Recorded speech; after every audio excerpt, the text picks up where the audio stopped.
All right. So that's what I'm saying, you know.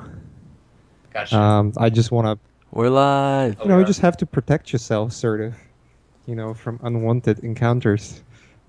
Oh yeah. Wait, so how old is he or she, if you don't mind me asking? Um, Couple of months. Yeah, Oh, three wow. months. So it's been great. Congratulations. Thanks, man. We're live, by the way. So Oh, yeah, we just talked about babies. yeah, No biggie. no biggie. Talking about babies, talking about real life, talking about what's important in life. Jokes aside, however, we have Ross Tran, ladies and I mean, gentlemen, on this wonderful 12th couple of episode months. of Yeah, Our oh, 3 months. Cafe. okay. So Yeah. Wait, so no. I have to introduce myself it's with been my great. keyboard Thanks, voice, right? man. Oh Right. yeah. Hey guys, my name is. How are you? We're right before this started, we were joking that because the first thing that happened is when Ross joined the call, all I could hear was the keyboard sound. So it's like he's kind of new Stephen Hawkins. Just instead of Robo voice, he has keyboard voice. So just saying. Anyways, I'm super happy to have you here, Thank and I'm sure everyone else is happy. Everyone else who's joining this live is probably very happy. Hopefully, you. um, Hopefully. disclaimer. Hopefully, um, and then everyone else who's listening to this afterwards, then I hope you're happy too. I hope everyone is happy in life. If you're not happy, just be happy. Exactly. Life is about being happy. So Quick question though.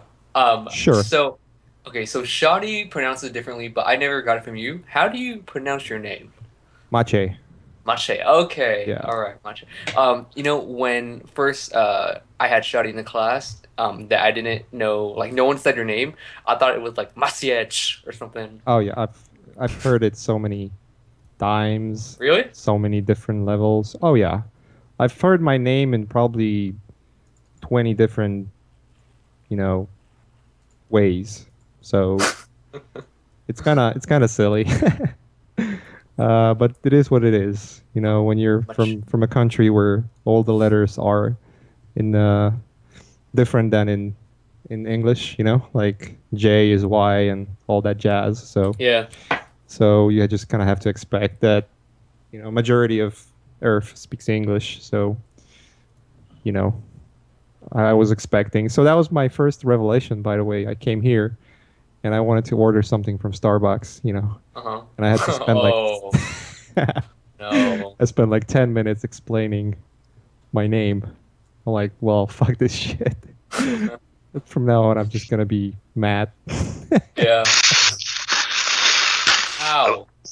hello? Whoa, AJ. You guys hear me opening up my food? Yeah, I Oh, was I was wondering what you're cooking. So sorry guys, I was late. I was at an open house for my teenage son who just started high school. Pretty dude, mute your mic. I'm sure it's gonna be I can hear freaking like annoying one for word you're everyone else. saying. So dope, man. So Yeah, I'll Anthony. just leave. I'll just leave it on the whole time as I eat my curry chicken. I'm Sorry, jealous. I'll mute it. Oh, hey, what's up, Rob? Hey, I want We some curry talk chicken. pervert. That is weird. You want some curry chicken? Yeah. Dude, yeah, it's been nice to talk to you for once. Like we always chat online for a little Yeah. bit, but cool, man. We still have to actually have like dip one night. I think that'd be great. We Invite need him and to. Che once too, so we're gonna all go out. Yeah, I'm Oh, down okay. sounds for that, good. man. Sounds good. How do you know if I want it? Seriously, maybe in a what? Oh, dude. Yeah, I'll just So mute my mic though. so let's maybe start with Ross. Introduce yourself. Tell us who you are, where you're coming from, and because I don't like to introduce people because normally what happens is I'm probably gonna butcher someone's name. Uh-huh. I'm probably gonna butcher someone's credentials, and Bruce. yeah, I don't want to be in that position to to do that. So Yeah. Hey guys, my name is Ross Tran. I am an artist, designer, person that yeah, work in the entertainment industry. Currently my last semester at an art center. Um, uh, yeah, a few years ago I worked on my first movie, Earth the Echo. It was a great experience, which led me to opportunities to pursue my own IPs. Recently, I've launched a YouTube channel, which is a lot of people have been finding out about it through it. Finding out about me through my channel. There you go. Gosh, but yeah, that's a little about me, and yes. So, my quick question is, Hmm. since you got a job a few years ago, Mhm. why did you go to art center? Oh, it was during Art Center. Well, why did you continue art center? I like learning. Busted. What? What's up? No, sorry. No, nothing. I'm I just just came in, just said a word. Continue. Sorry. Go ahead. I just I it's weird. I didn't really like working so much as more learning. I'm like gotcha. I look forward to class more than to work. I'm like, man, I get to like man, it's character design. Oh man, I can't wait to see what my friend come up with. I can't wait to do the assignments and everything. So for the first few years, I've been just wanting to be in school because I wanted to like improve my own craft instead of working. But yeah, I improved my own craft on the job as well. But it's just I don't know, the school environment at Art Center. It just makes me want to go. I don't know. Right on.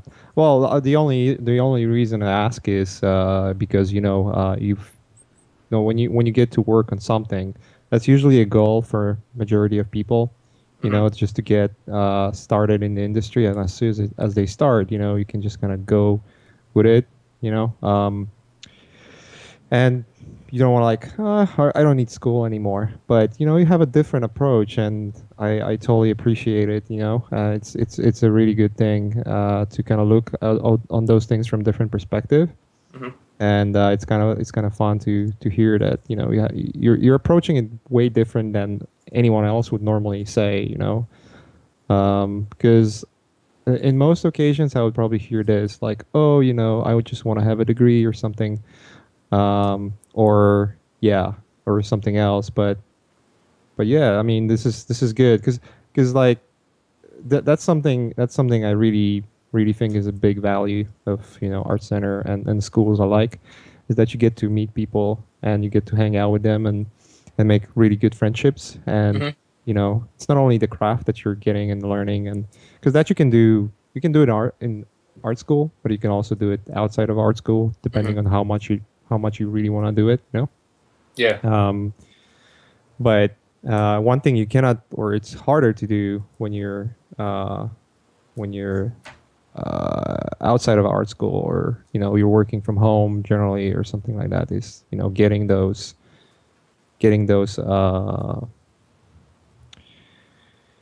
friendships. Hmm. I lost my train of thought. So So good. Yeah, I yeah, totally agree. we lost AJ too, by the way. So he probably thought I'm so boring right now. He's not gonna No, listen to this bullshit. I think his chicken curry is more of a priority. Yeah. I'm cooking my chicken. It's more important. Oh. Um, so yeah, so I stumbled upon your YouTube video, Hmm. and you started with like a trailer. I remember like seeing that, and it was fun to kind of Hmm. look at this stuff, and I was like, oh, I'm curious what this guy's gonna come up with. Yeah. It's like really unorthodox way of like approaching it. Normally, what you see is like really just like a very standard approach, like, oh, this is gonna be my tutorial and whatnot. So that's how I see most people approach it. Hmm. But you were like just freaking right from the get go. It was just like one big energy ball just smashing your face from the screen. You Oh my know what I mean? God. Don't remind me. Oh, it's some okay. I don't watch my first video because I'm scared about like just cringing in my seat with a. I was like, oh no, what did I do? But it's out there. But thank you.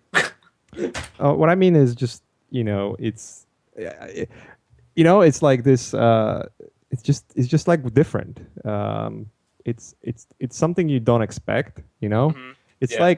like art version of watching PewDiePie. If you know what I mean. It's like because it's funny. It's very energetic and it's cool to watch. And as soon as you started releasing those episodes, Mhm. it's not only that, it actually has a merit. It's like there's something going on there.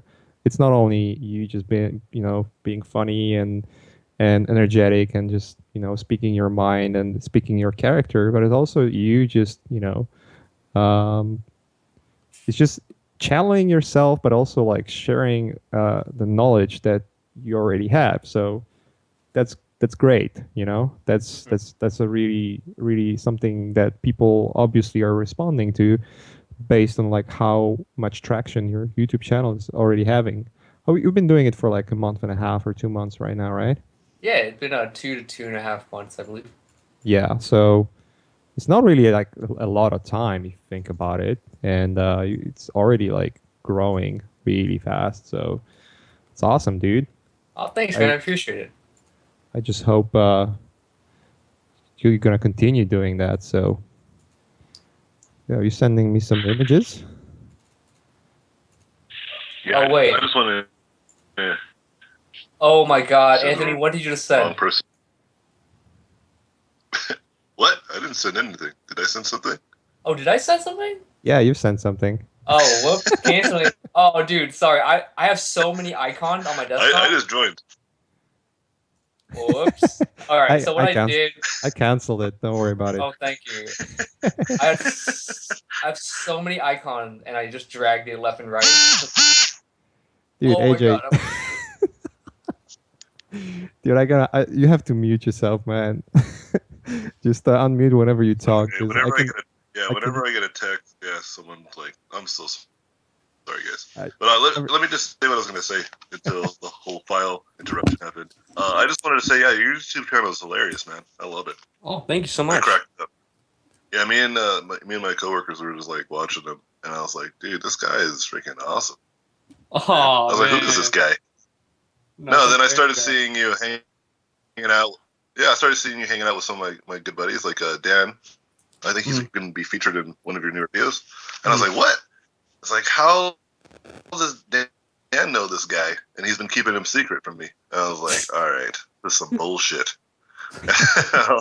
So I reached out to you, and you were really nice. You were able to, like, you were like, oh, dude, hey, what's up? And I think you were pretty cool because I even checked that, like, you respond to almost everybody on your YouTube channel, too.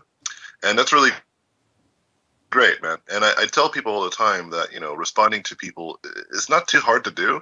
Make people try to make it seem like it's like the most difficult thing, but it's really not. I mean, maybe if you had 1,000 people to respond to, then maybe it'll be a little bit harder to. Mhm. But I mean, when it's still like fresh, I mean, yeah, let's respond to those 5 people that like give a damn about what you're doing. I mean, why not, right? Yeah, I totally agree. And Like I see that you're doing that. And I just wanted to say that. yeah. My thing is, if you spend the time to comment, I'll spend the time to reply. I like talking to people, and I try my best to comment to everybody, even though it takes me hours. I still want to do it. Yeah. Silence. Oh, dude, my internet is bad on my phone. I'm gonna transition. You guys continue talking. I'm gonna see if I can get on my wife's laptop and get that to work. He is eating So his let me do chicken. that. You guys keep going. And I'm gonna eat my chicken while I'm doing all this multitasking. All right. See you yeah, guys in a bit. You guys eat, continue. Sorry. eat your fucking chicken. Eat your fucking chicken. Dude, I think the weirdest thing, no, not the weirdest thing, but the one that kind of caught me off guard with when people started making fan art of me. Um, Oh yeah, it- that oh my happens. God. like people like, hey, I made you something. Here's a little anime character of you. Thank you. I was like, oh my God, are you serious? This is so crazy. It's awesome, isn't it? Though, like it's just like see, you're doing something cool, and people really appreciate it. So why not, getting that appreciation from them? It. I guess that's how it works. Um, you know, you know. Totally. Um, yeah, I had my one of my portrait photos being fun arted like so many times Oh, now. really? Oh yeah, Nice. my profile picture had quite a few fan arts, and I really appreciate it because like someone is obviously making a study, and if it's my face, then I don't mind. It's fun. Um, but anyway, so you started your YouTube channel, and you obviously got a lot of traction, and you got it mainly for well, just because the channel is really good. So I remember. Um, So there's one thing that I wanted to ask you, which is going to be an orthodox question, maybe or maybe not, and it might be actually something that people might be interested or may not be interested with. I'm definitely, I am definitely interested with, how you're going to answer this. Oh Is no. do you get any hatred for what you do? Do I get any hatred? Yeah. I got one bad comment that I know that I remember. Um, but everything, everyone seemed really supportive of it. My mom and like people, my friend and stuff like that. So not, I had one comment, but and I remember he was like, "Oh my God, I hate your stuff," blah blah blah, and then his username was sick cunt. Um, and then I clicked Right. on his user profile, and it was him shirtless with a bunch of girls partying, and all I did was just comment back. I was like, "Thanks, sick cunt." And I just left it there. But like ongoing hatred, I'm not sure. But lately it's been very positive.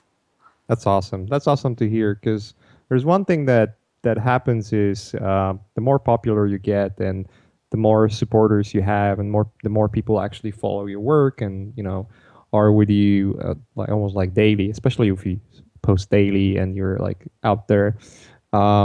You'll run into people uh, that just generally because they are so bitter, Hmm. and they I don't know, maybe they have some legit reason. Usually don't, but they have some reason to just spit out whatever they hate about you or anyone else or your work or the way you behave or because it's like really unorthodox for them. And it's usually a minority, but what happens is like the more users or the more followers or friends or supporters you get because Hmm. of the stuff that you do, there's always going to be the same percentage of people that are generally very negative about life in general, and they'll just channel that negativity towards you. Hmm. Um, that's what I've noticed. I think I had like quite a few really shitty comments. Really? Oh yeah, I mean I've been What does it posting. say? I stopped reading those Yeah. because they were just like really pointless. It's really pointless to read those because they just there's one thing that I think happens is that you know I feel like surrounding yourself with people that support you and sharing whatever you can share to be you want to be a good person, you want to help out others, you want to give back to a community, Hmm. and you're doing this because you love doing this, Yeah. and you want to surround yourself with people that have the same mindset, they're following the same sort of principles of life because if when that happens, when you surround yourself with that kind of people, generally what happens is that your life is basically more positive, you're Yeah. more energetic, you're like you actually you're not wasting your energy on something that or on someone who's just all he wants to do is just just spit out the venom, but that person just doesn't have anything else to show, you know. So that's something I've noticed is like almost like a pattern. Mhm. And the more popular you get, the more likely you'll encounter that kind of people, you know? I see. Yeah, like I try to just keep a really positive mindset and toward people because I noticed energy is contagious. You know, I try to Right. like even if someone's having a bad day, and even if I'm having a bad day, if I could like cheer them up and make them like happier, then I feel like I've done something good, and they're usually really responsive to it. Um, yeah, and I've noticed like energy, like good energy, is contagious. So I just try to keep a positive attitude toward things. Yeah. I mean, great example is PewDiePie. Like whenever Oh you yeah. go on his, yeah, go on his, if you go on his channel, this guy is really silly, right? You might think like, oh, this guy is what the fuck, right? Uh-huh. His only thing that he does is, well, he's doing way more things right now, but what he started with was just playing games and Mhm. recording himself doing that. But because also he's just has a really funny manner of presenting himself, Mhm. and almost Yeah. like he's ridiculing himself as well. Like he's just expressing himself in a way that you think is like, wow, what a silly goose. But it's so different from uh, standard thinking, right? Mm.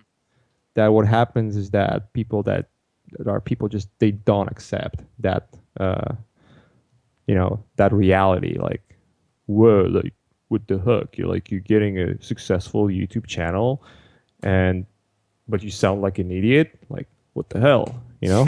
Yeah. Oh, man. And it almost reminds me, I back in the days, back in 2000, I guess it started around 2004.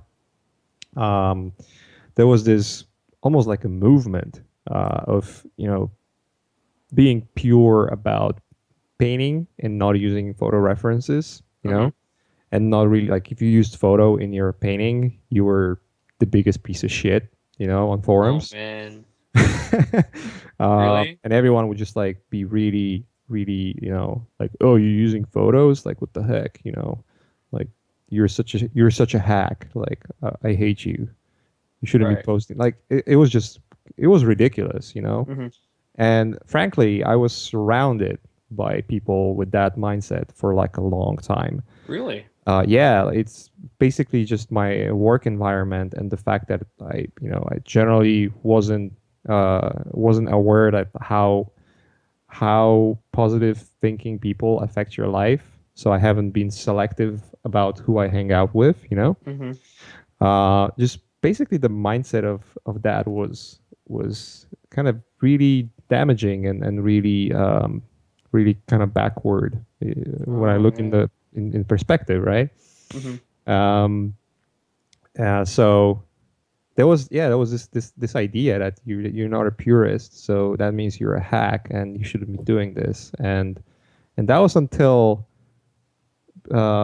Craig Mullins. I think he finally like he's not even admitted. He just said in some interview or something like that. But yeah, of course I use photos, right? Mhm. And everyone's like, Yeah. what? Because Craig Mullins is probably one of the best digital artists of our times. Yeah. Like, like he seriously just he made a revolution in terms of like getting artists to switch from regular way of painting Mhm. to using digital medium or Mhm. Photoshop and tablet. As far as I think he in the interview with Schoolism, he I think even mentioned that that he was somewhat I think involved with first days of Photoshop, and it might have been that his feedback was even influencing the way Photoshop was shaping. Wow. But don't you know I'm don't quote me on that. Yeah. Go check the interview yourself and be better informed than me because I'm an idiot. So um, and that whole movement sort of started dying right after that happened. You know, that was kind of weird. And I was like, oh, okay, so I guess it's fine to use to use references now. Um, and same goes to like everything else. You know, like there's just there are some people that have this mindset that everything that anything new that comes into play is like bad. You know. Mm-hmm. Remember when Facebook showed up first in 2007, I feel, or 2008, where it actually became like popular. Mm-hmm. There were people that like jumped in and like, hey, yeah, I'm gonna do Facebook, and they were like guys that were just like, oh, what is this bullshit? It's so fucking, you know, I hate it. You know, why? Because it's for idiots, and that's one thing I've noticed. Is just like when you get people like that around you, it generally is really damaging, you know, Yeah. to your self growth. Because um, I, the way I look at life right now, for instance, Mhm. is it's like you have an energy bar like in a video game, right? And Mm-hmm. each activity that you do during the day, right? It's just draining that bar, and you know you recharge when you're sleeping. So if you're hanging out and talking negative and bitching about your work and like, I hate this, I hate that, it's like you're draining your energy bar. Um, and it's you only have that much energy left for everything else. Ah. You know, because Yeah. it's true. Like, you know, even talking burns calories, and you have that many calories that you have to sort of replenish. You know? Talk your weight off. That's a new Yeah. diet. Yeah. Hello, can you guys hear me? Talk your weight off. That's fucking awesome. Yeah, we can hear you. You there? Yes. I. Oh, you guys can hear me? Oh yeah. Of course. Yes. Oh, what the? Oh, hello. What's up? Oh, snaps! It works. I'm on my son's Xbox. It's your son's Xbox. Okay, because I turned on the Mac, and then as soon as I saw it was a Mac, I realized it was a mistake, so I backed out of that. And then my tablets are not useful, so I just didn't even look at that. And I was like, I think the Xbox has a Skype, and he has like this nice headset, so I was like, why not use this? And here we are. And Here we then are. it's nice and awesome Here we because are. it's Technology. like wired straight to the modem, so it's good to go, man. We're good. Finally. So, anyways, so you guys were talking about art orgies. So what's Yeah. the next one? pretty much. All right, great. I just expressed how, you know, how uncomfortable I feel when you're around. Mm-hmm. I feel the same way, man. I feel uncomfortable when I'm around too. I feel real uncomfortable. This is why I always. That's why I have like these sinuses. I'm like always uncomfortable, and I'm allergic to myself. It's a Yeah. rare disease and a curse. But Yeah, man. anyways, what are we guys talking about? I was getting glimpses of it because my phone was just really bad. It was like cutting in and out. Oh, I was just talking about, you know, you remember when I think you were on that art cafe when we talked about references, right? Yeah, man. Yeah, and we talked about, you know, how there was this movement of like if you're using references, then you're an idiot. I still believe this. I'm just kidding. Sorry. Go ahead. And I basically was just comparing this to, you know, what happens with when you become really popular, you know, in Oh, yeah. whether it's YouTube or anything else, is you're just getting like there's a percentage of people that will just hate you, and they hate you because they hate things, or they hate the way you sure. present yourself and all that. So I was just, you know, asking Ross about it, and I was just curious if he's experiencing any of that, and I was, you know, glad to hear he doesn't, and that Yeah, I just heard it. There's one guy, right? Sick cunt. I heard that guy. Sick cunt. That's my brother. So Oh. you treat him well. You treat us, okay? I did. I said thank you to him. He actually has a sickness in his cunt. Bring awareness, and he's trying to bring awareness to his. you sick mean cunt. ice fuck it challenge? Yeah, there it is. But anyway, yeah, man. I think Ross, like, you're in the category of like doing great stuff, and it seems very simple, right? Like a lot of people will assume, like, well, look, I could have just done a YouTube video, and like I could do that kind of stuff. And I'm glad that nobody has any reservations that are pretty positive. Like, I mean, we're pretty positive about it. I'm excited about it. And in fact, we talked online a little bit about it, and you inspired me to come up with like something that my friends have encouraged me to do, which is like involve children and kids. Nice. And I was just like, like I watch these YouTube channels with my daughter and my son, and they watch this channel called EvanTube. It's literally just this kids that opened up toys, and their dad's like, "What do you think of this toy?" And they're like, "I think this toy is awesome," and 10 million views, right? And I'm just like, "Oh, that's pretty cool." And then ever since then, I started looking at like art for kids. There's this great YouTube channel with like a father and children duo, and he draws like these great things. Kids at the same time. I think I could do it, man. And you kind of sparked that. Because originally I was thinking that'd be a cool idea, but then I saw what you were doing, and I was like, it is a cool idea. I should just do it. Yeah. Yeah, And just do it, man. yeah, and I think you really are inspiration to me in that front. I really appreciate that.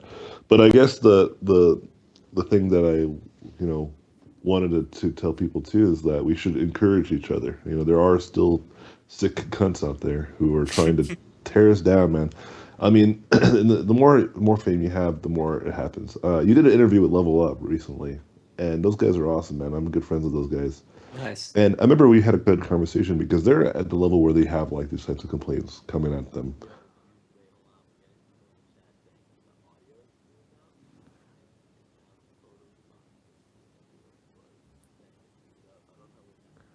Do you want to restart? Yeah. Oh, Call us steps. back, dude. Or I should call back. And scene. Okay. How's that working out? Damn.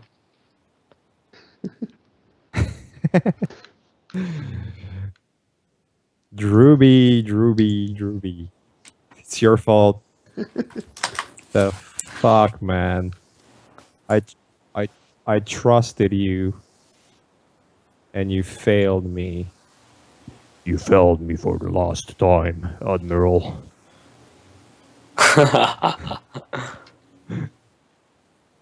Is audio still What screwed up? is happening?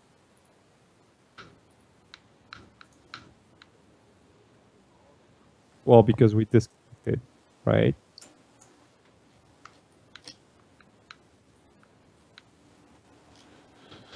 Yeah, there could be a delay.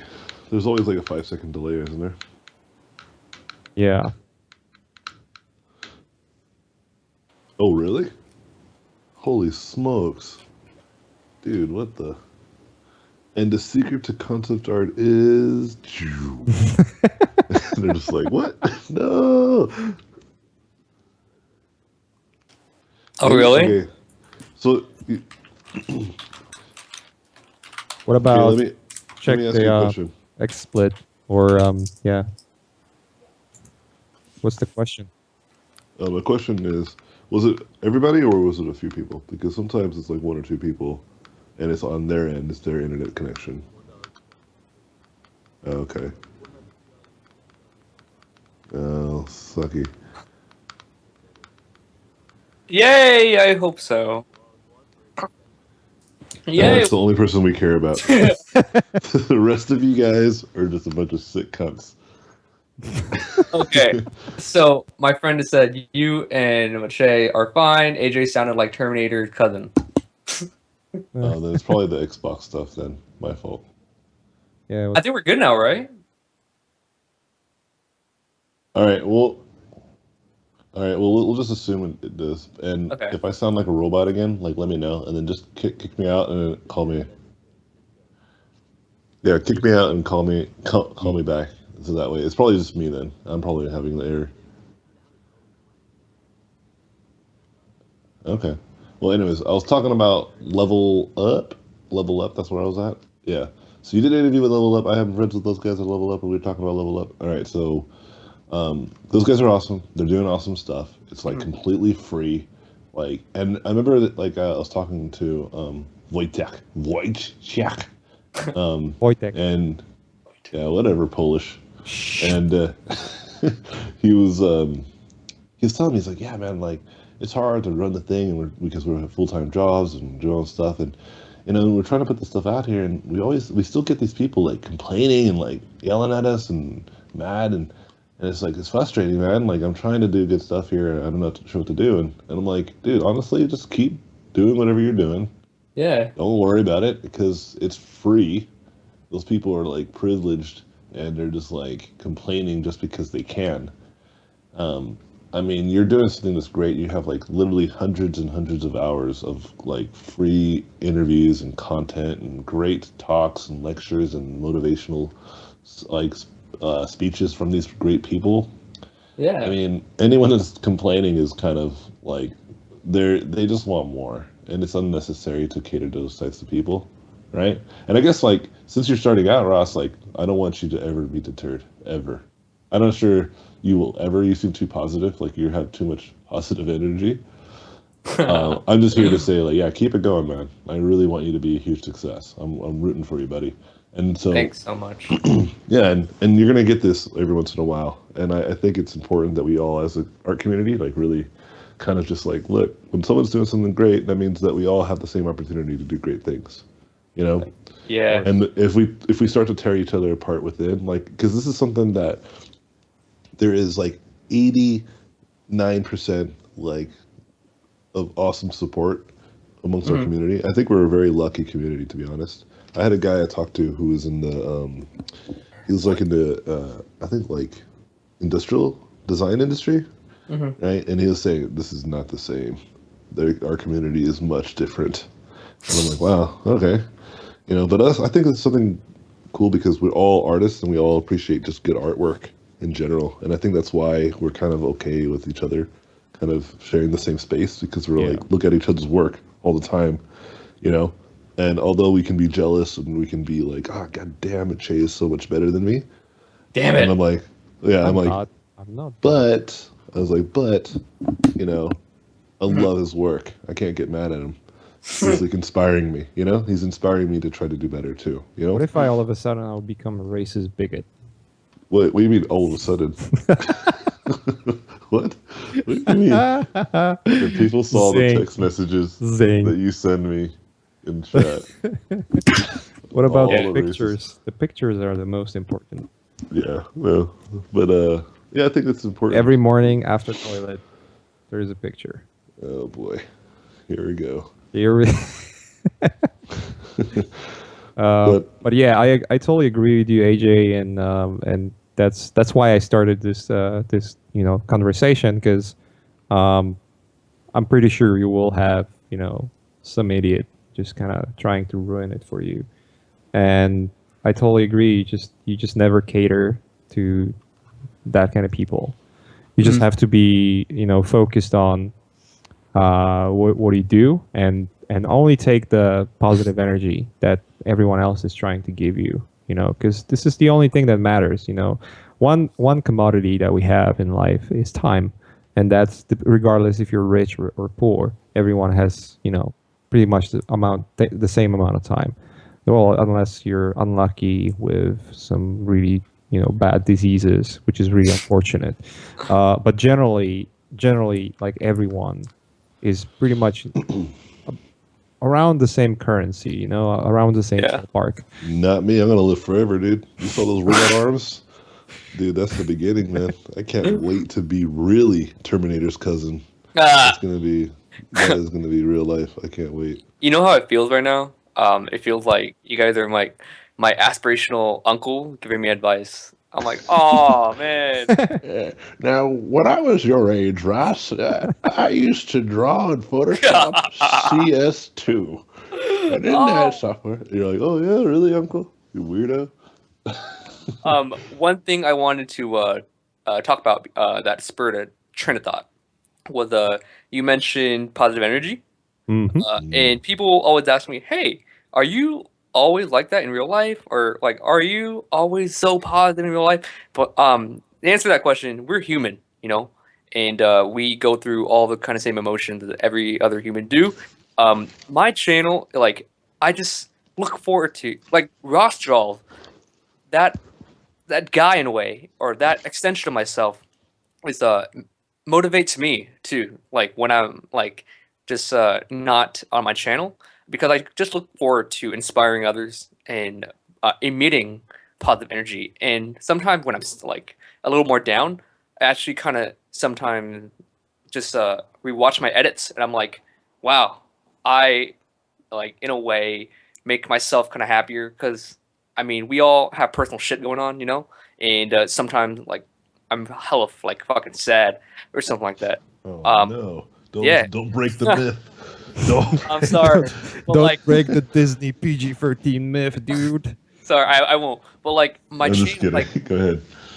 I look forward to almost doing the episode. You know, like man, today I get to just like do anything, you know, be a freaking weirdo, throw explosion, and it's so like I'm really happy that people kind of respond to it, and it makes me feel good in a way.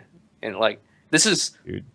me on a plate, and you guys are like, you guys are awesome, you know. Yeah, that's good, man. I think it's good that people should know this too, especially early on, right? Yeah. Because when people meet you, there could be this false sense of like you should be like this all the time, Yeah. right? And it could be overwhelming. I mean, and I don't want that to happen to you. And I think if we can try to maintain this transparency, like, look, this is you trying to show the kind of person you want to be, like whenever you're working on your artwork. But this is not who you are all the time. I think is earnest and honest, and no one's gonna get mad about that, right? Yeah. And I think that's a good way of going about it because, you've heard about what happened to Dave Chappelle, right? No, what happened? Well, like he had a great TV show, right? The Dave Mm-hmm. Chappelle show, and it was on for like 2 seasons, and they were going for the third season, I believe. And he's like, "Nope, sorry, I'm out." And they were going to give him way more money, and they were going to give him like a lot more like airtime. They're going to put him on on a better spot and do all the stuff. And he said no, and then he moved to Africa. And they're like, Nice. "What the?" Yeah, and they're like, "What?" And everyone thought he went crazy. Everyone thought he was like stupid, and that he was like Well, he kind a of fool. does talk about chemtrails right now and aliens, so But he went and left is because he would, no matter where he went, Hmm. people treated him like Dave Chappelle's show, not Dave Yeah. Chappelle, the person. And he said he stopped. And it's funny because there's a great interview of him, like behind the Actors Guild, like interview. And he said like I didn't like being treated like a clown, the way he said it. And then people started laughing in the audience. And then he looks at the audience like that wasn't a joke. And Yeah. it was like the most powerful moment in that whole interview because like that, like not only was he making a point, the point was proven almost immediately, right? Yeah. By the audience's reaction to it. And it was kind of like, whoa, that sucks, dude. I'm sorry for you. And that's why he went to Africa because he said that nobody knew him. Nobody knew he had a TV show. Nobody knew he was a comedian. He was just some guy that was really funny, you know? Nice. Yeah. And I think it's important because like that people understand that like you said you're a person and that this is something that you enjoy doing and you want to keep positive energy, of course. And I think you're going to be luckier though because perhaps you won't reach the kind of pool that Dave Chappelle has, right, where you have like literally every single person in the grocery market know who you are by looking at you. But you definitely will have people eventually come up to you, bud, and they'll just be like do the dance for me, please. Be Ross Draws. And I think Yeah. it's there might be there should be a good balance for you to understand that could happen, buddy. And I want you to have that, but at the same time, it might be good to kind of be insightful and say, okay, that day could come. How would I react to it? Hmm. Because what if it's a bad day, man? Right? What happens if it's like a bad day for you? Yeah. Because everybody has bad days, dude. Like today was a Totally. bad day. I had like a major Really? headache the whole day, Oh. man. Yeah, but it was better when I went to my son's open house and saw the teachers and like saw the kind of school he's going to, and I'm like, dude, they're gonna make him like an awesome like freaking person by Nice. the end of And the you got school chicken year. curry. And I got chicken curry. It was badass too, even though it interrupted like the first part of the stream. I don't, I honestly do not apologize for that because it was delicious. But oh you. yeah, and I think Oh you. I think it's cool, man. I think it's really cool. But at the same time, for everyone who follows you and whoever listens to this, Mhm. they should just treat you like a normal person. I think that's a good way of going about it, right? Yeah. And I think I always tell I always tell people, like, that I meet, because a lot of people will meet me at these events and they look at me like I'm this person that is unattainable to talk to, right? Uh-huh. And every time I talk to them, they realize right away that I'm just a silly dude that likes to drink a lot, right? Yeah. And the most important thing that I always try to tell them is like the only real difference between perhaps you and me is that maybe I'm a little bit of I have a bigger head start than you in drawing. Yeah. Hence why I might have a career before you. But give it a couple more years, you'll be just where I'm at, dude. It's not like even a thing. I didn't do anything special except draw a shitload. You Mhm. know? Yeah. And I wish that was a talent, the ability to draw a shitload, but unfortunately anybody and everyone could do that within reason, you know? Mhm. And I tell people this all the time because I think it's important to recognize that we're all just, like you said, human. And the only thing that I did that might be different is I just draw a lot, or a lot more than your average bear, you know? Yeah. And I think it's clear. I think that's the beauty of our craft is that you can't hide. You can't lie about that. You can't lie that you don't draw a lot or you draw a lot. Like, I can look at your work, Ross, and tell that you like to draw a lot and paint a lot. It's clear, right? Mhm. I saw one of your videos and you were talking about this great technique about brushstrokes where you make a brushstroke with like a hard brush with your brush Oh and then yeah. you erase with like a texture brush. And I was like, he didn't just have that in his brain. He's like, what would be great? Just doing this. How do I know this? Because I'm just badass. You must have experienced it. You must have gone through many iterations of how to make these brushstrokes. You say, I want to make my brushstrokes have texture, but at the same time, I want to maintain the stroke. And you must have Yeah. had those conversations like countless amount of times until one day you're like, oh, this is actually a great solution. And then you just started perfecting it, you know? And Damn, look at you. Wow, well, that's that's so crazy. but I'm just saying it's no accident. Like I can Uh-huh. tell that it took experience to get there. All And I right. think that's the beauty of what we do is that you Mhm. can't hide behind lies. Like whenever my students show me their work and they're, oh yeah, I worked a lot over the weekend. I'm like, no, you didn't. I can tell you didn't. I can just tell. Like I can look at it. It's clear to me, But Yeah. you can't lie, man. It's beautiful. There's something beautiful about that. And like our community is really good about like spotting liars and cheaters, and like it's just so clear, you know. Mm-hmm. Oh, let me tell you guys a great story. I'm not gonna give out names so I don't like get anyone destroyed and blacklisted and murdered. But there's this great story where this guy applied for a job. The art director's work was in this guy's portfolio. Oh. Yeah, this gets great. So then they call him, they interview him, they bring him in to the studio. This is a big game studio. He comes in and they're going through all these pieces and like they already know most of these pieces are not his. And they get to the art director's piece, and the art director says to him, he's like, what did you, like, what were you thinking when you did this piece? Right? And the guy was just lying, man. And the art director, like at the end of his lies, the art director was like, "Oh, that's interesting because when I did that piece, I was actually considering this and that and this." And the guy's like, Oh. "What?" Yeah, the guy was like, "What? What do you mean your piece?" He's like, "Oh, that's my piece. That's my work." He was like, "Get the fuck out of here!" Damn, dude, Yeah, he's probably shitting his pants. yeah, yeah. Really, really. But that's what happens, man. And there was a guy that applied to a job like several months ago to my buddy's company, Uh-huh. and he wrote me back and he's like, "Hey, is this your work?" And it was. And I was like, "Yeah, what about it?" And he's like, "Well, some guy just applied and we were about to give him the job, but then I went through his portfolio again and I found this in his portfolio and it's one of your like old paintings you did." And I'm like, "Whoa, dude." And he's like, "Yeah, we're not going to hire him now." You know? And Ouch. this happens often, right? Really? Like I said, yeah, this happens often, man. People try to think they can cheat because it's easy to just download images, man. I can go to your website right now and take all your images and say I'm Russ Tran. That's definitely like possible. But Mm-hmm. I don't know why people think that they can get away with that. Because once they get into the office and they try to draw, it's nothing. It's like nothing like the work. Like what do they expect is gonna happen? They can't keep going to your DeviantArt and steal your artwork and be like, I know you guys wanted me to draw a samurai chick, but I decided to put Middle East. They can't do that, right? It's just impossible. And I think that's the beautiful part, man. Like I can tell, I can look at people's work and like yours and tell that it's really good and you're doing good stuff. Oh, And that thank you. young kids that are watching your videos, man, they can look forward to actually learning Man. something from watching it. Yeah, I Thanks, think man. it's good, man. Yeah, dude. And so, but with that being said, like I have a question because I was also curious because you do these like amazing fan art stuff, right? Mhm. And I'm curious, like, because a lot of people have their stance on fan art too, right? Yeah. And I wonder what your stance on it is, because for me, I think the way that you approach it is probably my favorite way of approaching fan art. I do fan art all the time, Yeah. which is to try to put your own flavor on it. And I think it's good to do that because it demonstrates kind of your own skills. You know what I Yeah. mean? Uh-huh. I like But like, what's your point of view? I like I love kind of doing fan art because they give you like a brief. It's like a character design kind of thing.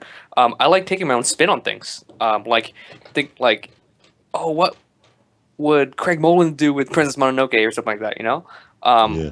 like so. I kind of enjoy doing fan art because I grew up with it, and I get to kind of give my appreciation back to them. Like, I think a future episode I'm going to do the Avatar. And I love that show. So much love is gonna go on into making a special and things like that. Like my topics, like I don't choose like random topics. I like kind of try to do something that I grew up with or really special to me. Like I try to make every fan art piece even personal. Like if you scroll through my portfolio before that, there wasn't any like kind of fan art kind of thing because I didn't feel like I could had a platform to show my love for it. But I feel like with the YouTube, it's like, hey, I really like this stuff, and I want to kind of show you my take on it. All right. All right. That's Yeah. awesome. What? Oh, creepy uncle. Mache is the creepy uncle that puts his hand on your knee every Christmas. Uh, Uh, creepy Polish uncle. Wait, Yeah. hello? Oh, I see. He is creepy. He just went into the bathroom right now. I could tell. And then Am I silence. creepy? yeah, let's do it. All We have right. some questions, right? Oh man. Oh Hey, no. hold on. For our first question, I have for another question for Ross. Doesn't Andrew sound like David Franco, little brother of James Franco? Wait, talk. Yes, he does. Next question. All right, go to the questions, He guys. does. Oh no, it's so weird now. David Franco, will you go ahead and All right, everybody. So Dave Franco is he's gonna read the question.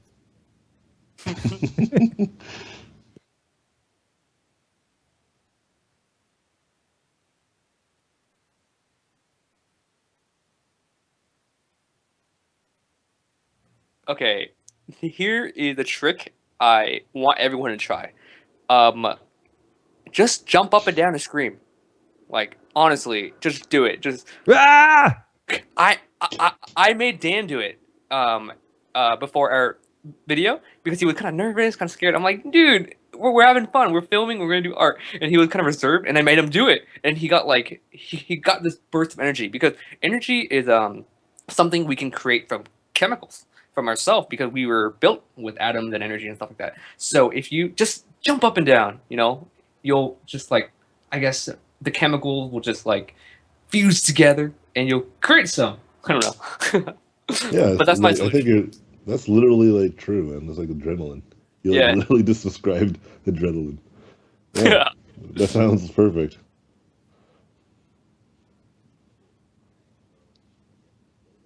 Dave.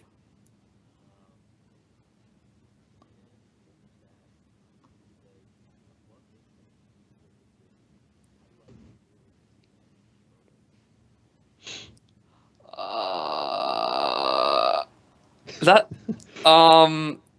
is this question like specifically for me or for someone else? Well, I We can think pass it along. We'll start with you, Russ. I think We'll pass it around just until it gets super man, wet. I don't Yeah. know if that's a great question for me because a lot of my stuff isn't super realistic. So maybe Mache can answer it. But do you use references like for your work, or you're just purist? I think he's saying like without using photo bashing. That's probably a better way of thinking about it. I don't think Yeah. he means like without any photos reference. No, I'm just pulling his leg right now. I'm just trying to I be see. the purist. What are you saying? You painting with photos? What the hell? A lot of I think I can try to. Yeah, I think I could try to knock this out, and then we can move Yeah. on to the next one. Yeah. Yeah. All Yeah. right. So, how do you paint realistically without, let's say, photo bashing? I'm assuming that's the origin of the question. Well, first of all, I think it's important that if you can't draw, like realistically, which is if you can't draw realistically, you have a hard time doing it. It has a lot to do with you don't understanding what makes real life look like real life. There's a scientific term for this. It's called the illusion of knowledge, and what this means is that, like for the whole day, you probably used a zipper, like on your pants, on your shirt, or your jacket, whatever, right? In your backpack, whatever, your traveling sack, whatever the hell you got that has a zipper on it. You probably used a zipper today. Now, if I were to give you all the tools to make a zipper, like actually from scratch, you wouldn't be able to do it. At least most people can't, right? It doesn't mean you don't know what a zipper is. You see them all the time, you use them all the time. But it shows you that you really don't know what a zipper is and how it works and how it's created. A good way to understand how little you may know, if you have a study, let's say you've done a study, quote unquote, and the study is like an object of like a metal sphere, right?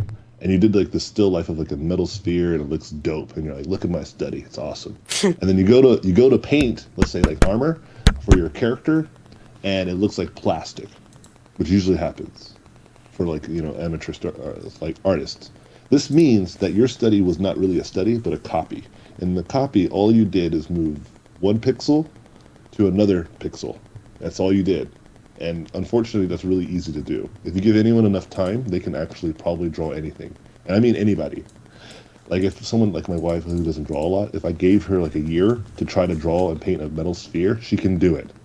Okay? So what that means is that instead of just copying what you see, you need to understand what you see. Because if you understand what you see, then you can replicate it.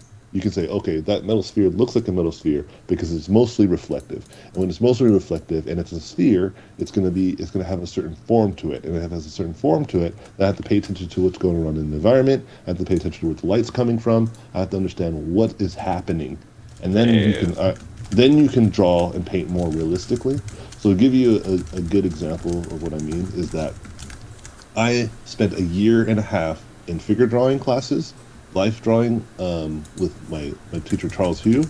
I would fill up, like, in the course of the year and a half, about 3 or 4 sketchbooks of just full-on anatomy drawings. And I would basically look at photo references. I would do gesture drawings. I have 17 anatomy books that I would study from, all in the course of about a year and a half. And this is why I'm okay at anatomy, all right? And if you don't have that, I mean, it's going to be hard, brother. And it's going to be really hard because you're pulling from nothing, literally from nothing. It's an illusion. Remember that. And so Laying it down, Mr. Jones. So you need to know your drawing. You need to know what you're drawing to be able to draw it. You can't draw shit if you don't know shit. Okay, remember that. All right, we can move on to the next question. All right, hold on. People were saying that they couldn't hear my mic either, so there was Whatever, an David, issue play there. for. But at least I put the questions up on screen, so some people saw it. All right, so the next question is, he would like to hear about how you use your references and not let them use you.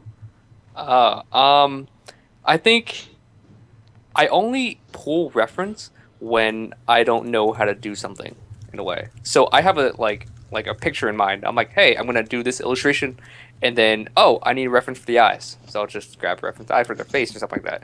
I think some people use the reference too literally, like on DeviantArt stock. You can find amazing reference, but they literally just kind of copy the image and then just like change some things um, and then like they call it theirs, and I feel like the reference is using them.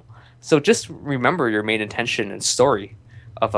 why you're making the painting, and then just grab reference only when you need it.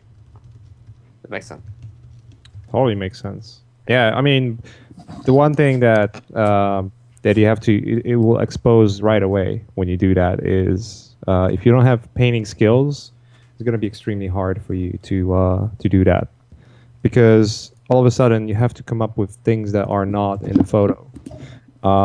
So so whenever you're learning, it's critical to have the foundation of how perspective works, how color work, how lighting works. All those things really matter, and there are many ways of learning. But whatever path of learning you choose, it's really important to do that. Yeah, and the easiest way I found learning those things is learn at one thing at a time, and try to apply it uh, to something that excited. It's like really exciting to you, right? Mm-hmm. So let's say you learned how to paint shadows, right?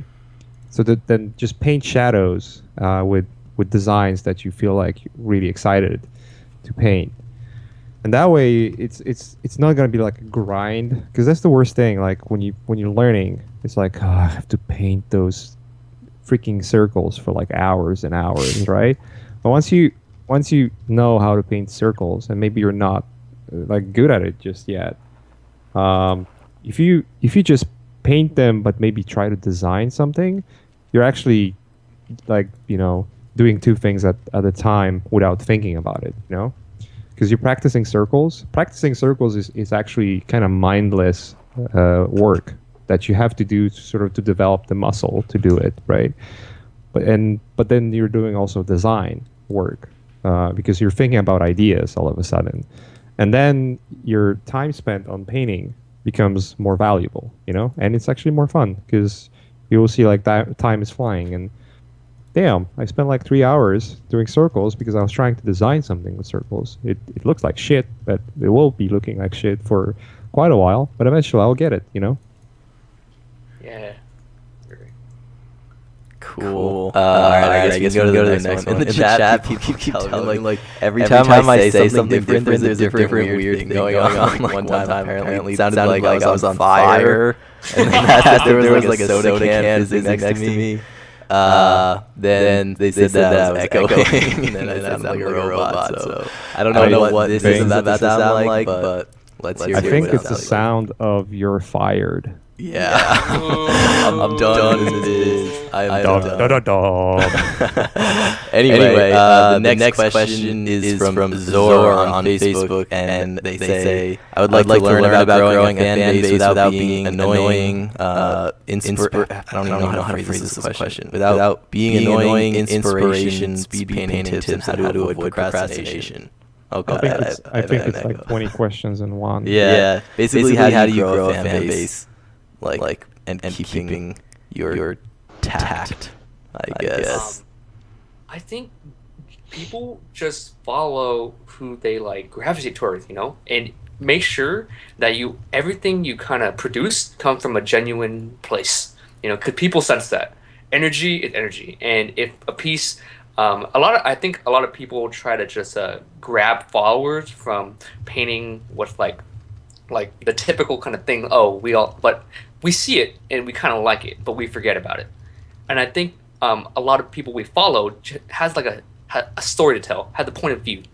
And then like, hey, I like that guy. Like, hey, Majay, I like your work because you spawn it from a place I find genuine, and I like following that. And so if you try to get like a bigger fan base, make sure that whatever you put out there, you really love, because that's what people are going to respond to, and people can sense the energy right away. Perfectly said. Perfectly said. Well said, sir.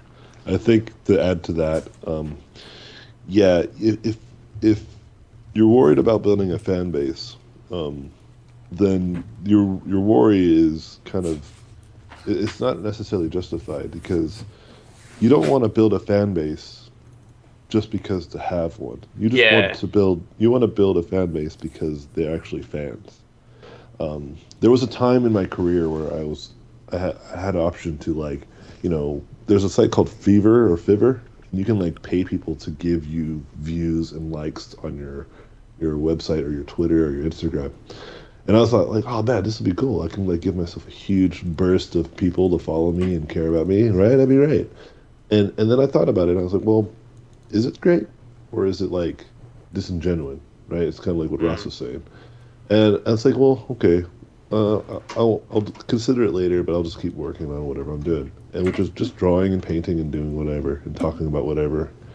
And over this took like 5 years of me building my fan base, and that's all I ever did was just post things I think are cool, write articles that I think are helpful, and just be who I am. And that served me well because even if I don't have a large fan base, like let's say like PewDiePie, for instance, who has like almost like 40 million people following him, it doesn't matter. I don't need that much because what's happened is instead of like having, let's say, 34 million people, but only a few of those people like giving a damn. Well, luckily for him, a few of those people is a lot of people still. Um, but for me, like I have like almost 30,000 followers, and I feel every single one of those followers gives a damn. So I Yeah. can trust that when I write something or I talk to them, that they know who I am, they know what I'm about, and there's nothing. I don't have to be weird. I don't have to put up any kind of weird persona. I just be myself and talk to them, and that's how it's been for like the last 6 to 7 years, That's amazing. and it hasn't changed. And I think it's important to recognize that again, this is something that you want to earn. All right, you definitely want to earn this. There's a lot of people on Instagram, not specifically in our community, but like if you look and observe like other like industries, for instance, like the fashion industry or the beauty industry. You have these young girls going on there showing their asses and tits and posing all crazily, and they have millions and millions and millions of views and millions of followers, but no one gives a damn about them because they're not doing it in the earnest way, right? If you look at someone like Kim Kardashian, for instance, like a lot of people talk crap about her. You don't even have to like her, but you have to understand why she's successful, right? And that way you can understand why you can be equally as successful. She just genuinely earned all those crazy people from her silly TV show about her and her crazy family, right? People saw that show, they became fans of her through that show, and then they followed her. Now these other young actresses and models, they buy their views, so they try to get that same thing that she's doing, but yet they're still living with their mom and they're not making enough money to be able to sustain any kind of real living. But they say that they're models. They say they have this attraction. But the real reality is that when someone sees their image, they just pass through it because they may be following them, but they don't give a damn about them. You know what I mean? There's like I still have like 4 or 5 um, Facebook pages I follow that I actually just I don't even know why I follow them. I just have them, right? And I'm like, I see this thing pop up, and I'm like, why is this even on my feed? And then I go back and I unfollow, right? But it's kind of to Ross's point is that when you earn it, then you can count on it. You can count on when you start to make any kind of business strategy, or if you want to make any kind of monetary gain. And again, in a genuine way, people are there for you. That's why my mentorship is successful, and this is why my online tutorials are successful. It's because people know who I am, and then when they purchase things from me, they get it, you know. Yeah. And when we host events, like we hosted an event recently in Brazil, and it was a huge success, and everybody loved it, everybody got it, and everybody wants it to happen again. And we're like, yeah, dude, this is just how it is, man. And we didn't have to have an event that had 100,000 people. We only had like 70 people, but it was great. Like we all loved it. Everybody was able to hang out afterwards. We all had like a great moment in the sun type of thing where we just all really got to talk with each other. And people were just shocked. They're just shocked. They're just like, I can't believe I'm talking with you. And I'm like, Oh man, that's what? awesome. But I'm just like, what's not to believe? You know? Yeah. Like we were talking before. He's like, yeah, but that's different. We're online, and people could be different when they're online. And I was like, yeah, they can, but I don't need to be. You Hmm. know, I draw a lot, and I'm friendly. That's it. And I think if you want to build your fan base, you should do the same. Just be a friendly person. I mean, if you're a dick, I mean, I'm just gonna warn you, people don't like dicks. So be prepared for that. But if you're a dick, I mean, if you're happy and you're a dick, I mean, I don't want to tell people not to be dicks if they're not happy. If they're happy being dicks, I know plenty of people that are dicks.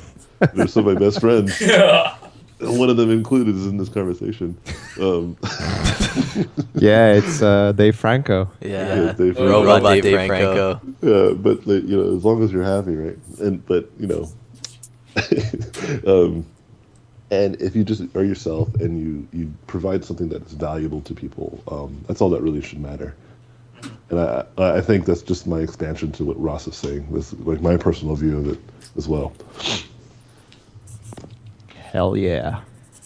Cool. All right. So in about 30 seconds, everyone's gonna start going, "Oh my God, Echo Dave Franco, cyborg robot." The next question, I gotta give Yip a shout out. Hold on, I don't know where the comment went, but it was really funny.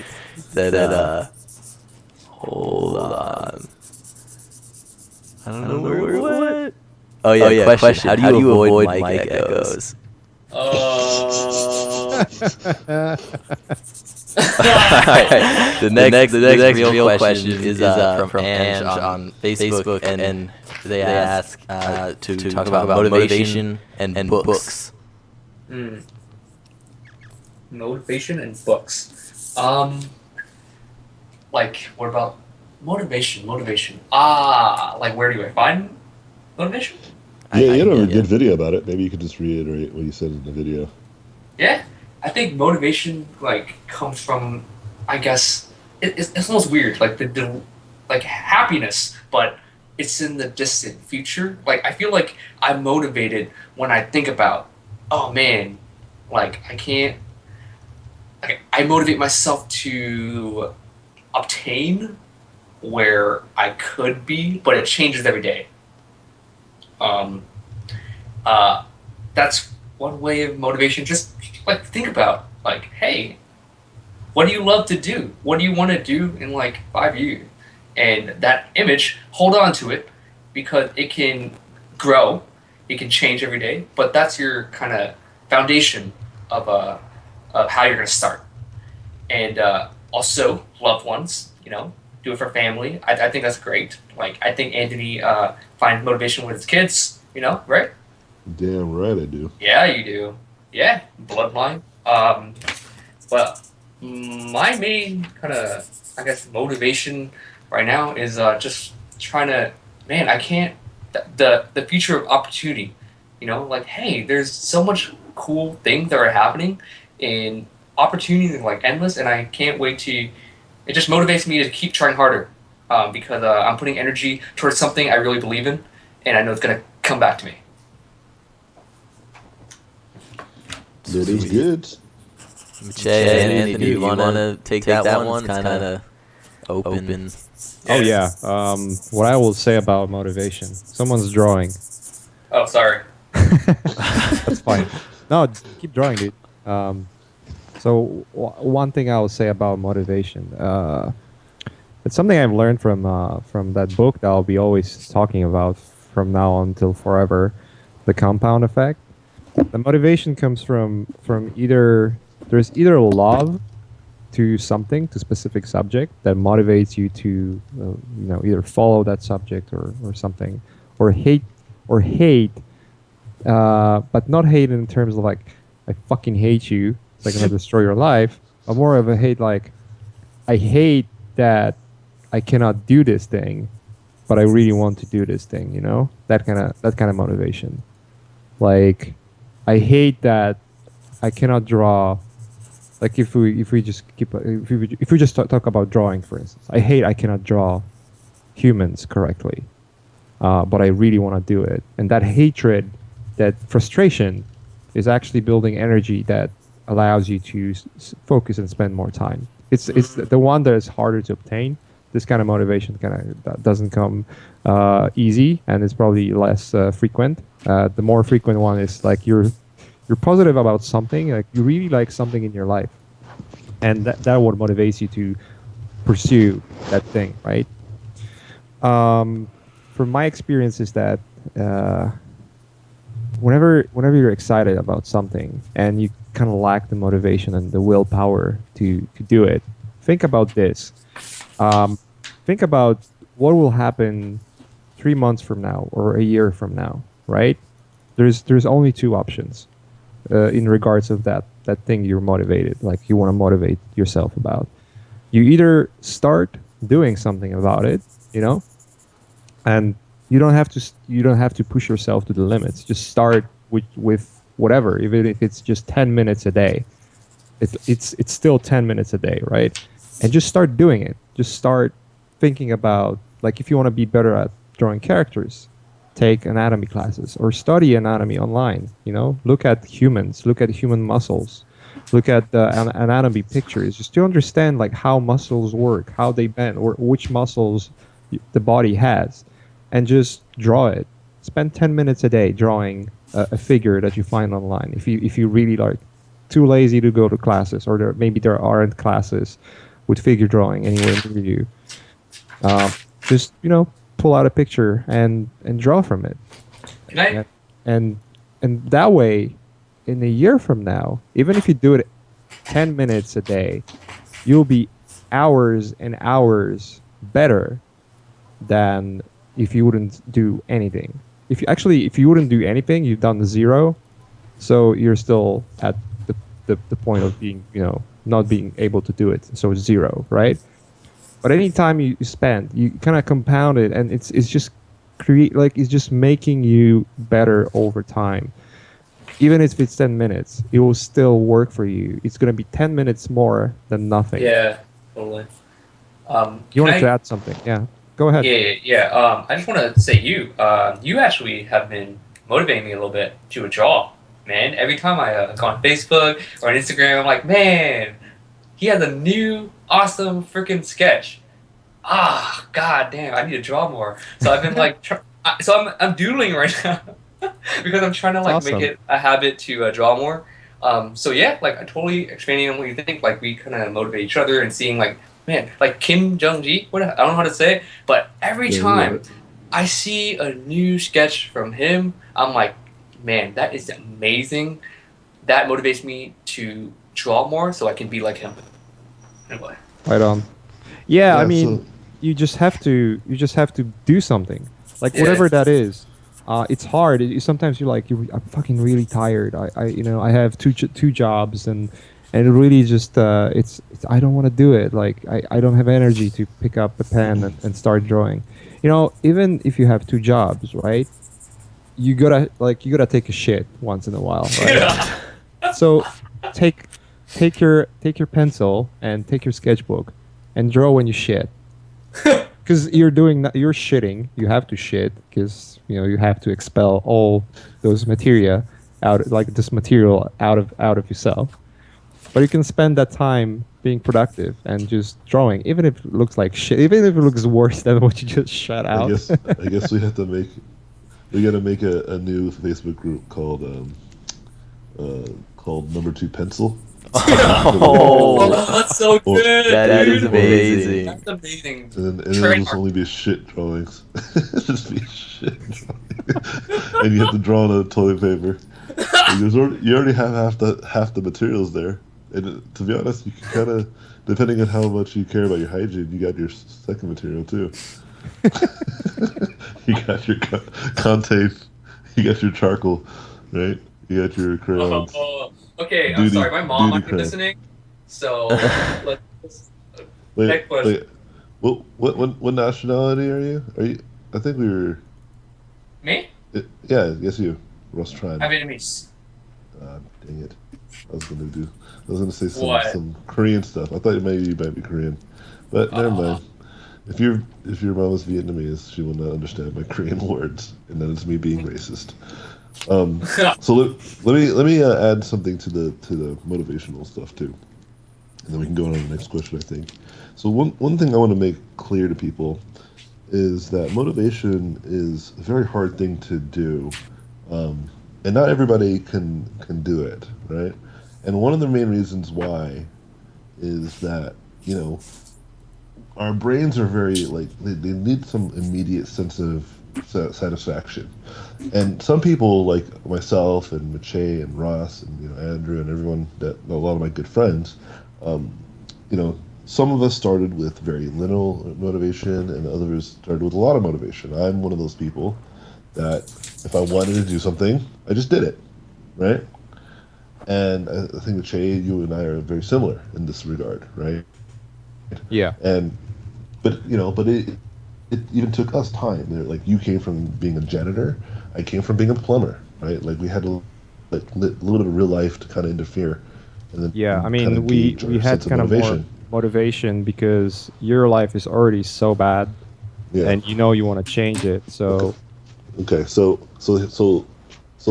you know, it comes in different forms, but it can like it's hard to obtain, but sometimes like a kick in the butt will do that for you. Some people, right? Others, they just let them get kicked in the butt and they'll just fall even harder, right? Which sucks. But I've taught a lot of people, and I've met with all kinds of people, and I've seen different types of stages of excuses and demotivation, like talk and like lack of self-esteem. And one thing that I discovered that people can do really well though is play video games. And what video games do is they trick you into working really, really, really hard. Let me give you an example. Playing World of Warcraft. If you play World of Warcraft, there's a place called Lakeshire. You have to kill a bunch of turtles, get turtle meat. And I remember sitting there literally for several hours collecting only 10 turtle meat so I can get this goddamn quest and complete it so I can move on to the next one. And the reason why I did it is because all I had to do was collect 10 turtle meat. It was clear. It was very clear. And this turtles did drop it. I saw it on the forums. They said there's a 25% rate, and these are the only turtles that are fucking in this area. So you just got to sit there and do it. And I said, okay, got it. So I did it. And I remember spending a lot of time. I remember me and my friends will always complain about that place, And but the point I'm making is that I would do that, and there's other instances where like I had to collect 100 leather skins to upgrade my leather working. And there was another instance where I had to like gather all fire resistance gear to fight, a raid boss, Molten Core, right? Like I would spend months training in like scouring the world of Azeroth to become decent at the game, right? And I was actually pretty good. And I always talk about this because games do this really well. Everyone's playing Metal Gear Solid now, right? That's like the new hot thing. And the game does the same thing. It gives you a sense that you are getting better at like espionage. You're getting good at sneaking around, good at taking people down, good at sniping, good at doing cool spy missions in an open world environment with the theme of Metal Gear Solid, which is awesome, right? And so, but then when you go to the real world, I want to be a concept artist. And you don't give yourself any of those kill 10 turtles. You don't say collect 100,000 or 100 leatherworking or how do I like what is the best way to tactically take down this this henchman. You don't make these goals in your life if you just make it so ambiguous as like I want to be a concept artist. That is like going from 0 to 100 when you should be going from 0 to point 0.5, not even to 1, like go to point 0.5. Keep your goals modest. And it's like what Mache was saying, um, just drawing, like one drawing a day is better than drawing no drawings a day. And I ask people this question because I like to use logic, because logic is mostly true almost every time, regardless if you believe it or not. If you were to draw 100,000 drawings over the course of 2 years, right? Which I don't think is physically possible. This is just a brain game, okay? If you were to draw like 100,000 drawings over the course of 2 years, do you think you would be just as good as you were in the very beginning, or would you be better at the end? And almost everybody be like unanimously agrees at the end you'd be better, right? Because it's just fucking true, right? So regardless of what you believe, like just the pure act of drawing a lot will level you up. It will get you that new set of armor. It will get you that new skill set. It will get you that new ability. It's just not as transparent. You don't have somebody giving you literally a shield for, hey, you reached 100 drawings mark. Here's a shield. You know, nobody's doing that. So you have to remind yourself that you are doing this. That's why taking classes and courses are very useful to people. Like, Ross was talking about how much he loves Art Center. They give you very clear objectives, very clear tasks, very clear agenda. You got to draw like thousands of fucking drawings so you can design this one character and it's going to be badass. Okay? Like, this is how you do it. Here's like the instruction manual, and just follow along and complete the task, and you will level up. You will get a certificate of congratulations or something, right? And for me, for me, I have always known this. I have always known this from the day that I was in cross country, and I would run 20 miles a day during the summer, knowing that no one else that I compete at in any other high schools doing this, I'm gonna fucking smoke them. And it was true. I was third fastest in sophomore year in the 200. There was only or fourth fastest in all of Southern California. There was 3 people faster than me. Damn. They were all black, and they were all from Long Beach. God damn it! And so, but I remember no one else could beat me. I was smoke everybody, right? Because I was running 20 miles a day for like a year. Our coach would literally drop us off in the middle of nowhere, 10 miles away from school, and we would have to run back to school. He literally would just drop us off and say, "See you at school." We're like, what? And so we would have to run back. Same thing with guitar. I remember playing guitar 10 to 20 hours, a week. And I got good at it within a year or two, right? Right now, I'm trying to learn Spanish, and I'm juggling, right? And all I'm doing is I'm trying to, like what Mache is saying, create a compound effect. Demonstrate several examples of my own practicing things and say, look, I've been practicing juggling every 5 minutes every day, and I've already am capable of juggling. There's nothing unique about what I did. You can do the same fucking thing. All I did is just grab fucking 3 balls and learn how to juggle in the last month or 2, right? And now I'm actually able to juggle for at least 30 seconds. It's pretty good. Oh, wow.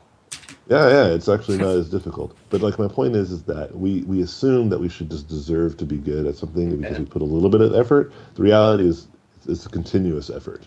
And so if you have a hard time motivating yourself, remember this fact that as long as you do something, it's better than doing nothing. Okay? And if you do nothing, you create this perpetual double-edged sword of like a self-fulfilling prophecy of your like lack of like quality. So might as well just draw, right? Might as well do it, even if it hurts, because It has to hurt. because even a bad drawing is better than no drawings. Okay, so remember that. Right All on. Back to life. Robot Franco activate. Yeah, here. All right, let's go to another one. Hayden in the chat says, when you get compliments for your work, do you feel the desire to work harder? I get, no, I don't think so. I don't know how to answer this either. I've never thought about it. This is the first time I've ever heard this question. Like, I think it's just good vibes, but I don't think it makes me. For me, my schedule is like stress, kind of, oh my god, editing, oh, making it perfect, nitpicking, and then Thursday I release it, and then 1 hour right after I release it, man, that's like the most happiest thing. I'm like, oh, I spent so hard on this, I release it, and then it goes back to being editing. But I'm not. That doesn't answer your question at all. It was just me ranting. When I get compliments on work, does it make me want to work harder? No. I don't know. How would you work? You work just the same. You appreciate the compliment, right? But you're still going to be working. You're still going to be working. It's a good way to go thinking about it, right? Because it's like if someone gives you a compliment, like you're like, thanks, man. Thanks for appreciating like my hard work. Mm-hmm. But I'm still going to do hard work regardless. And it's like, it's a good way because if someone gives you a negative comment, says, you know what, fuck you, buddy. You're just like, well, thank you for your concern, but I'm going to get back to hard working. Yeah, I think that's a great way of thinking about it, to be honest. Like, you don't work any harder or less if you get a compliment or a shit face, right? I think it's better if, like, better to think of like you're just going to be working hard regardless. Compliments are always welcome, right? Like I think whenever someone gives me a great compliment, um, I feel very warm and I feel like awesome, like thank you so much, right? But at the same time, like I'm going to be drawing this even if you didn't like it, right? Yeah. And I think that's a good. I never really considered. I never had to answer this type of question either, and so it's pretty interesting. I think there's some deeper root to this, right? Like if you're looking for people to compliment you and to give you praise, that's not a good sense of motivation probably because what if they don't give you that? Then you have an excuse, right? You created an excuse. You created a situation where you can have a negative effect now, right? You said, "Oh, look, I'm not getting praise, so why am I working so hard?" Versus I'm just gonna draw and see what people think. If they think it's great, awesome. If they don't, I'm gonna still keep doing it, Yeah, right? because yeah, totally. Because Yeah, you're doing it for go ahead. yourself. Yeah, buddy. It's like with Dan. Dan recently he started doing these awesome sketches and shit, and I think it's because he's doing it for himself now, right? Like me and him had a great conversation when we were in Brazil about it. He said like when he was doing all this stuff before, he was like always trying to get like praise or some sort of acknowledgement, and he was getting overwhelmed and tired of it. And then when he started doing just these sketches, just for himself, Hmm. he found that joy again, right? And I was That's like, oh, amazing. that's great. And when he told me that, I came back from Brazil, and now I'm doing this kind of wacky, like comic book style stuff because I'm like, this is kind of what I want to do right now. And anyone who enjoys it is cool. Like this is what I'm doing, regardless, right? And it's going to be cool because what happens, I think, just like again from the what we were saying earlier, by the act of just doing it a lot, right? you're you're gonna eventually get good at it. So like right Oh now, I yeah, might not you be the will. best. Yeah, I might not be the best at what I'm trying to do, but I mean, give me a year, like I'm sure it'll be pretty good. Yeah, I'm pretty positive, and it's not me being hubris. That's not me being like arrogant or cocky. It's just like a fact of life. If you do something a lot, I mean, you're just gonna get good at it. Especially if you're paying attention to what you're doing and how you're doing it, and you're actively trying to improve upon it. You know, um, but I mean, it, I always tell people find reasons to draw. Don't find reasons not to draw. Like if you come to me and say these are all the reasons why I can't work, maybe you have the wrong mentality. Like, oh, I can't do this because of that, this, and that. And Yeah. then it sucks because guess what? Those work. If you give yourself excuses, they actually work. Whether they're real excuses or not, your brain will believe that they are real. Yeah. So might as well try to live in a world where you have less excuses. And if you have an excuse, it's okay. Try to, like, for example, like, okay, I work too much. Let's say that's an excuse. That's really one of mine. And so you say, okay, I work full time, I do this, It's whatever. actually not an excuse. You really work too much. Yeah, but that's Then like, but when I let's, ask you to do something, because I need you to help me with something, then you say, "Oh, I don't have time, dude." Stop but I being still so find hard. time eventually, right? I know. And the point I'm trying to make though is that like I am okay with people saying that they have a problem. Like this is my problem.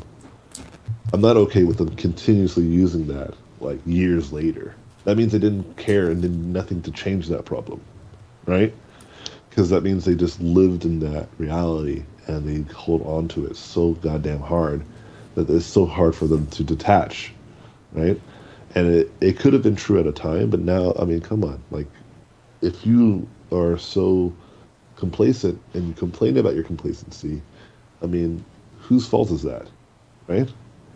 Unless like I always say this, like, what if there's somebody like, unless there's someone literally at your house, has your family hostage and says, if you do not work hard, we will murder your family. Or if you start to work hard, we will murder your family. If you chase your dreams, I swear to God, I will murder your family. Unless you have that situation, which I think is very, very rare. Um, Probably your What worst an enemy. assumption. I think it's very rare. Yeah, one person in the stream's like, hey, like, how does he know about my life? Yeah, I mean, usually people are their own worst enemies. I mean, I've heard Yeah. and seen I've seen too many examples of people in even more dire situations than myself and most of the people that have these excuses that came out of it okay. I've just seen too many, you know, for me to kind of be too sympathetic to a lot of, hurdles. I think hurdles are okay to have, but you got to knock them down or jump over them, eventually. And we can work towards that. You can work around it. You can work to address it. You don't have to go all in, I guess. You just gotta acknowledge, okay, there's a real restraint here. Okay, how can I improve upon this restraint, or how can I eliminate it or manage it? So I think getting back to the question, I guess Ross and I agree. Like we'll just draw regardless of compliments or no compliments, right? Yeah, and I think again, just draw for yourself, like Ross was saying. I think that's a good one. Yeah. Word. Let's have All right. let's have one more question Yeah. and wrap it up. All right. Really quickly, I just wanted to show Hayden submitted his first artwork to the Art Cafe group, which also, by the way, has over 1,000 members now, which is awesome. But Hayden submitted his first artwork, and it's AJ for your group number two pencil. It's the first submission, and it's awesome. I put it up as a thumbnail in the chat. Or on the stream so everyone can see it, and I'll send it to you guys later, but I just wanted to show that first. Yeah, it's fucking, it's sick. Hold on. So, last question. Priscilla is asking, how she wants to know about changing your career and deciding to work with art when you're not necessarily so young. I guess Ross might not be directly targeted towards you. You don't know this. What if Ross becomes, one day he decides to become a plumber or a janitor? Ross is secretly very old. Yeah, you don't know. Yeah, I could be lying about my age. Yeah, Ross could be. He has the Asian persuasion, man. He's like, he's never gonna age. Like my mom, she's Korean, and she's like old, but like she doesn't look that old. Crazy. Yeah, and so. Yeah, you can answer this one then. Yeah, I'll go to you. Well, I actually would like to know what you think, because even though you might not have experience, like, how do you feel about, like, because you were talking earlier about you got a job, you already like got to work, and it was doing something that's artistic, but yet you were like, whatever, I still like to learn. So like, what drives that mentality, right? Why would you, like, you did a job, and yet you're still like, I like to just learn stuff. And I think like a good way to think about it, because whatever is rooted into that thinking is why I think people like me and Che have made the decisions that we've done, and we keep making. Yeah. Honestly, I just want to do what I want to do. Like we have, like, thing I think about all the time is like, we have one life, and time is just something we made up to stress ourselves out. And it's just like, hey, I wanted to learn because I wanted to improve. I didn't want to just keep working. Even though I really enjoyed, working in a team and everything like that, I wanted to just do what I wanted to do. And I feel some people, the greatest thing, one of the greatest things with my YouTube channel is I got messages from people who are married and who had a job saying that, wow, you sparked that, like, I'm working a 9 to 5 right now that I don't want to do, but you're making me want to draw again. And that's sweet, dude. that is the greatest like feeling, and it makes me like so happy, and it reminds me like, wow, this is some newfound kind of revelation that I could help. I could really help people, and they've been telling me that, and so now they're like drawing every day, and it makes like, so just honestly, like, do what you want to do, and you're a human being. You'll find a way to adapt yourself to your situation, even though it's bad or good or anything like that. If you want to draw, and if a problem arises, find like a way to deal with it when it happens. But just literally follow your heart. Yeah. To add to that, like, so, see, I knew you were going to say something along those lines, because what drove me to do what I'm doing now is because I wanted to do what I wanted to do. I mean, literally every decision I've ever made in my career, even in my life, has always been based off of what I like to do and what I want to do. Okay, baby. And Christian really needs the internet. What? The Christian needs the internet? Homework, yes, Okay. video. I gotta go now pretty soon, guys. But anyways, so like I was saying, like, it's really important to you guys recognize, like, a lot of the things that I've done throughout my career has been really driven by what I liked and what I wanted to do, right? And it's kind of like what Ross was saying. You know, the time is very limited. We don't have much time on this planet, and so it's really good to kind of make the time that you want and to do the things you want to do. And if you feel like you've already spent your life, you feel like, oh man, I'm like already old. I'm already like time has already passed. Like it hasn't. It really hasn't. Because let's say you start to draw and you start to do what you love to do, and you've been doing that for 5 years from now. Like let's say starting today, you spend 5 years like really devoting yourself to art and becoming a better artist. You can make it in the industry. You can. Think about people like Neil deGrasse Tyson. We only met Neil deGrasse Tyson, one of my favorite astrophysicists, in his old like his past his midlife crisis. Like he's in his 40s and 50s, right? And he's already doing great change. You know, Jack Kirby drew Spider-Man when he was in his 40s, right? So who's to say that you can't be the next Neil deGrasse Tyson or the next Jack Kirby? You know, just because you consider yourself too old, right? Who knows? Like really, like who knows? Maybe in the next 10 years you could be one of the leaders in the art industry. You went from not having that career to making that career and now becoming one of the biggest and baddest people in the industry. That's Nah, true. That's true. All right. I gotta roll out though. My son needs the internet so he can work on his homework. I mean, I guess I've been sucking the internet dry. That's fine. That's an excuse, but okay. I'm joking. No, it's okay. I mean, we've been talking for an hour and 40 minutes already. Time is flying by. Real quick before AJ you leave, we were having a little announcement, right? Yeah. So originally I've been doing like in the past, like about 4 or 5 months ago, I was doing robot pencil streams, and I stopped because I started working a little hard. I've been working on my own school and stuff and trying to do well for that. But you know, Mitchell started doing an art cafe. He even picked up like one of the things that I started doing, which was the art habits, which is just drawing and doing studies and stuff. And then me and him are really good friends. We talk all the time, and he's like, I'm gonna do this art cafe thing.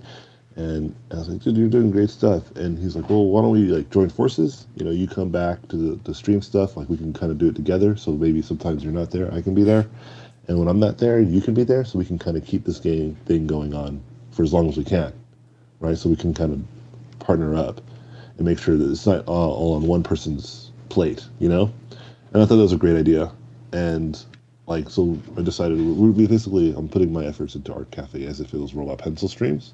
And this is my way of saying that I'm doing that again. I'm coming back and trying to make sure that we have these great interviews, great talks, and really have motivation for you guys. And I'll do demos too. Right now I'm just on an Xbox, so I can't really do a demo.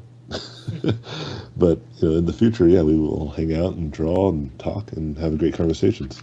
And like imagine as if we're in a cafe, you know, sipping on some art and drawing some coffee, you know. Yeah.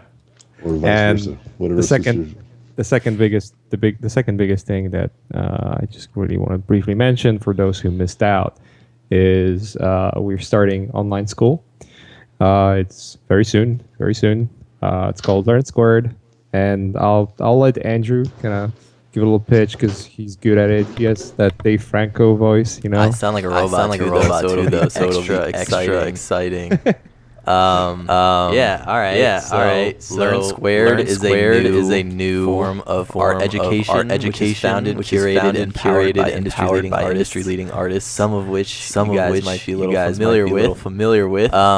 We are currently still in the teaser stage, I guess right now, and we are trying to build up some hype, and what kind of involvement all you people trying to get in on. We're building a mailing list, so if you're interested in staying up to date, go to LearnSquared and sign up for the newsletter. We should be sending something out very soon. Info you guys will like to hear.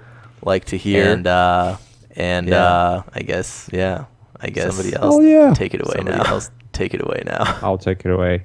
Thanks for everyone for showing up. That's gonna be the best takeaway, apart from announcing those things. Just as a just Thank as a you. thing. It's Yeah, thanks, awesome. Ross, It's awesome too. to have you both on this call. You, AJ, and especially you, Ross. Just you found time to, because you know you're doing a lot of stuff. You're also very busy, and it's just great to finally like meet you, talk with you, get to know a little more about who you are and what you're all about. So it's awesome. Thanks for having me. And I was just gonna say, just keep the energy. It's freaking great. Like I really enjoy those videos that you're doing. I hope you're gonna do more, and I'm pretty sure you will. So just keep at it. It's freaking amazing. For everyone else who might not be familiar with what Ross is doing, go to his YouTube channel. Just search for Ross Draws, and I think that's your Twitter and Instagram and Facebook handle as well, right? If I'm correct. Yeah. So Ross Draws, and just give him a subscription, or like his stuff. It's freaking amazing. It's a positive energy that everyone needs in their lives. So with that great note, again, thanks for coming. Thanks for being live with us. Thanks for great questions and comments and fun drawings that happen in the meantime.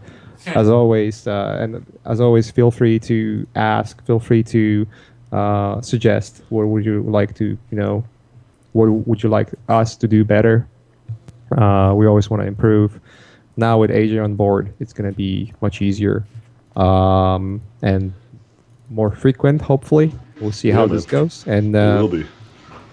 All right, but I gotta roll out, guys. Yeah, I dude. just want to say thank Take you care. to you guys for hosting again, and I'll see you guys next time. Yeah, and, man.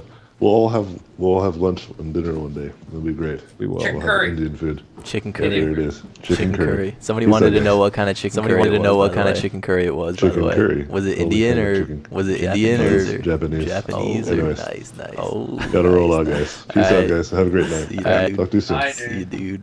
And just to Bye. finish it up, everyone Bye. else who haven't been live, thanks for tuning in and listening to last hour and 40 minutes. It's been I hope it's been great for you. It's been great for us to have you listen to this far. So with that positive note, have a good night, everyone. Bye, everyone. Bye, everyone.